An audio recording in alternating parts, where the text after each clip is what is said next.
السلام علیکم ورحمۃ اللہ وبرکاتہ۔ آج ہم حروف لین کے بارے میں گفتگو کریں گے۔ حروف لین دو ہیں، واو لین، یا لین۔ حروف لین کو کس طرح پڑھتے ہیں؟ بغیر کھینچے، بغیر جھٹکا دیے، نرمی سے معروف پڑھتے ہیں۔ اب ہم واو لین کے بارے میں گفتگو کر لیتے ہیں۔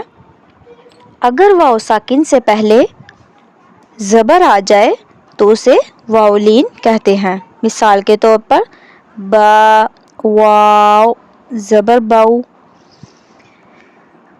اور اس کی ہم چند مثالیں لے لیتے ہیں، جیسے جو، ہو، کو، او۔ اب ہم یا لین کے بارے میں گفتگو کرتے ہیں۔ یا لین، یا ساکن سے پہلے اگر زبر آ جائے تو اسے یا لین کہا جاتا ہے۔ مثال کے طور پر با، یا، زبر بئی۔ ٹھیک ہے، ہم چند مثالیں اور لیتے ہیں، جیسے جئی، ہئی، کئی، قئی۔